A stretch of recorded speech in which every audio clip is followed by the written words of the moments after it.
Bonjour à tous et bienvenue sur cette nouvelle vidéo intitulée 0% d'impôt facilement, 27 degrés en hiver, une eau à 26 et uniquement 90 jours de présence. Ça c'est pour le marketing, vous l'aurez bien compris.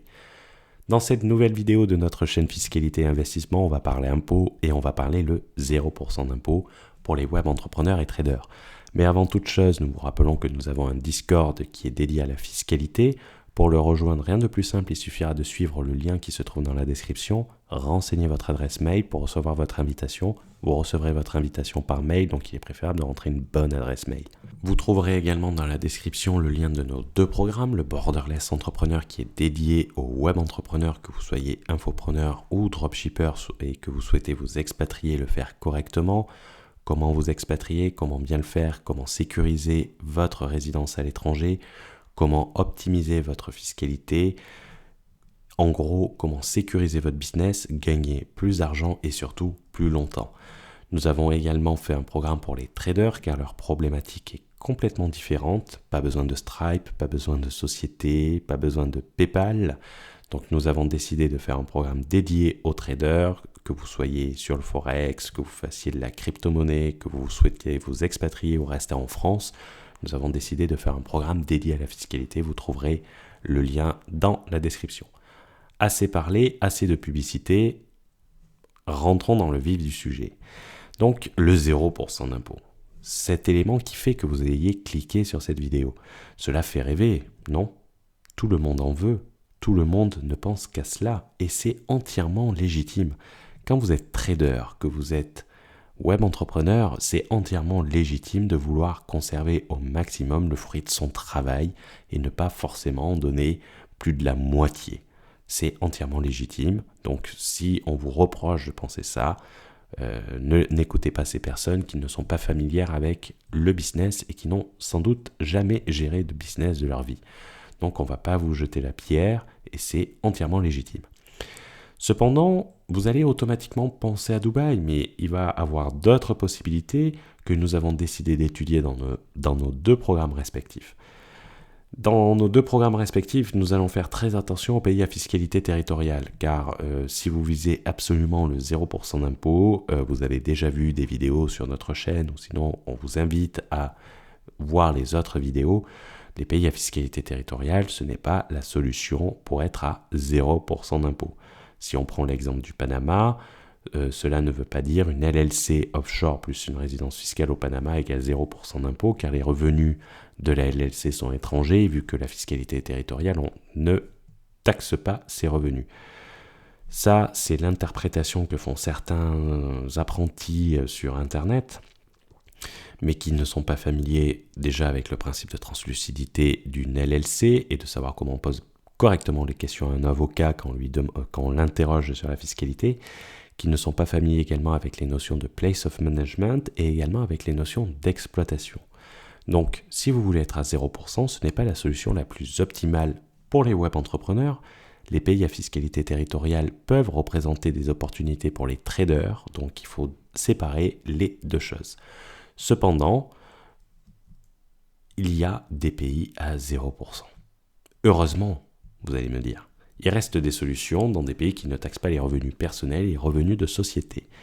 Dubaï est un exemple qui est parfait. C'est quelque chose que tout le monde connaît, mais selon nous, cela ne va pas être la solution la plus optimale et le choix le plus optimal également.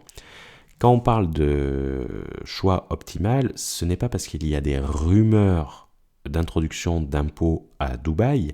Effectivement, il y a eu des rumeurs en novembre, que ça soit une taxation au niveau personnel ou au niveau corporate, une augmentation de la TVA également, qui est de 5% à Dubaï sur certains produits qui, soi-disant, ils auraient voulu passer à 15%.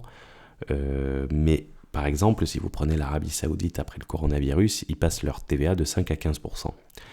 Quand on dit pas optimal, c'est au niveau du coût de la vie, le coût des licences pour avoir une société, car pour être résident, vous devez ouvrir une société et l'entretenir. Créer une société à Dubaï, c'est plus de 10 000 euros. L'entretien, ça monte très vite également, surtout pour des sociétés qui ne vont pas être ultra opérationnelles. Donc, en gros, l'absence d'impôt va être compensée par des coûts élevés que vous aurez que vous allez payer facilement, car c'est l'impôt que vous ne payerez pas, mais il faut en tenir compte. Un appartement à Dubaï, on paye l'année de loyer avant d'y rentrer dedans, par exemple. Même si la crise fait que certains propriétaires acceptent 6, 3 mois de loyer, mais normalement, vous payez 1 an de loyer à l'avance avant de rentrer dans votre appartement.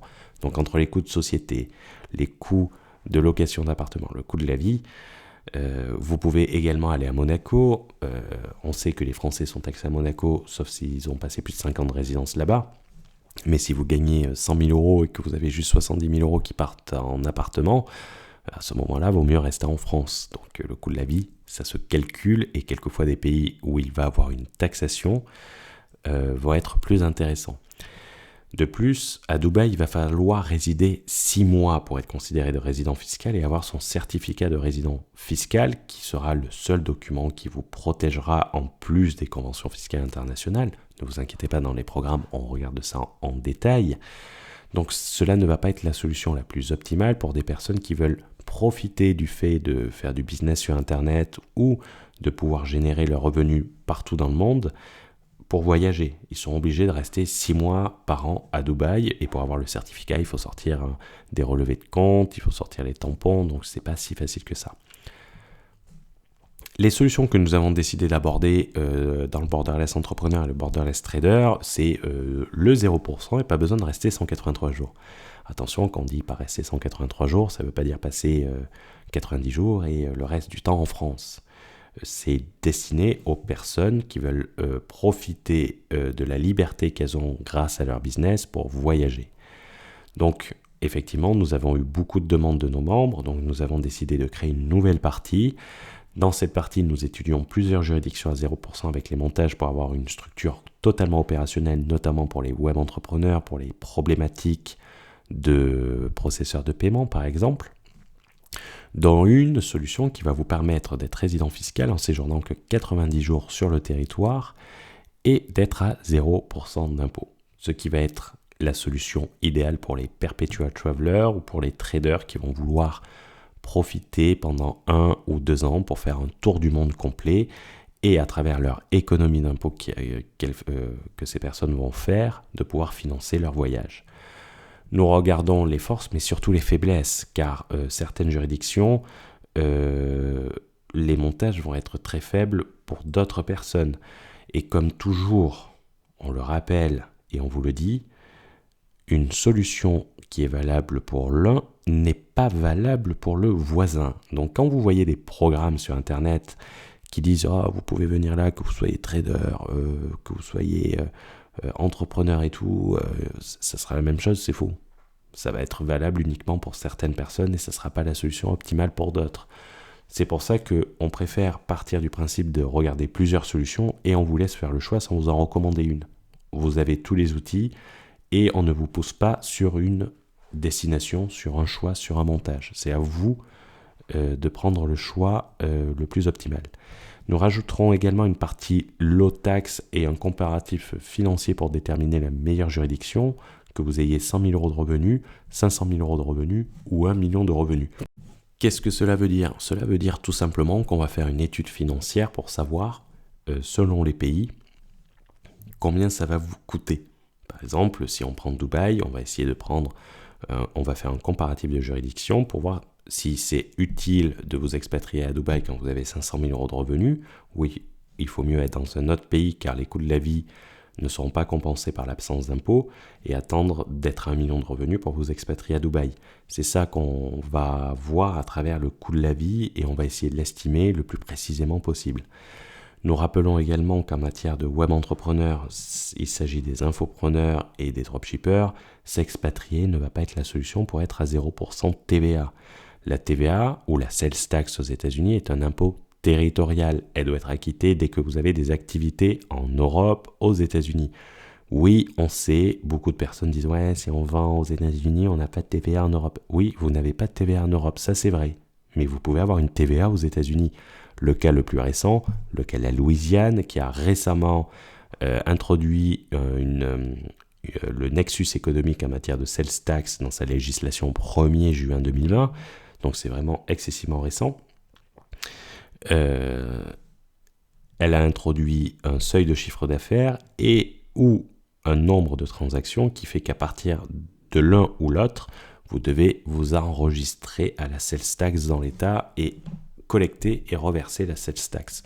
Donc c'est de plus en plus fréquent aux États-Unis également. On prend également le cas de l'Indonésie qui vient de l'introduire pour la vente d'infoproduits. Le Canada vient de suivre la même chose avec la province de British Columbia, c'est-à-dire Vancouver. Donc c'est quelque chose qui va se généraliser. Mexique, Brésil également, on vient de le faire récemment. On va le faire également dans le programme Borderless Entrepreneur, une partie sur la sales tax américaine. Mais on rappelle, la TVA ou la sales tax est un impôt que vous ne payez pas. C'est un impôt que vous collectez et que vous reversez, tout simplement. C'est nécessaire de le dire, même si certaines personnes ont du mal à le comprendre. On entend trop souvent « Ouais, non mais je paye la TVA ». Non, la personne qui paye la TVA, c'est le client. Vous ne faites que la collecter pour la reverser. Donc, effectivement, si vous n'êtes pas rentable en reversant la TVA, c'est que vous avez pris un mauvais produit, que votre business model est moisi, et que si vous n'arrivez à vendre qu'en étant sous les prix des concurrents, c'est pas un business model viable. C'est qu'il faut changer de business model. Vendre un paquet de cigarettes à 7 € devant un bureau de tabac qui le vend 10 €, tout le monde peut le faire. Par contre, un bon va vendre un paquet de cigarettes à 11 € devant un bureau de tabac qui le vend 10 €. C'est la différence entre un bon et un mauvais. Si vous avez aimé cette vidéo, n'hésitez pas à nous mettre un pouce, n'hésitez pas à la partager, n'hésitez pas à vous abonner à notre chaîne. On espère vous revoir à minima sur notre Discord, répondre à vos questions, à vos interrogations. Nous répondrons également aux commentaires, donc n'hésitez pas à mettre un commentaire. Et on espère vous voir très prochainement sur nos différents programmes pour renforcer notre communauté et qu'on aille plus loin tous ensemble. On vous souhaite une bonne journée et on se dit à très vite. Ciao, ciao.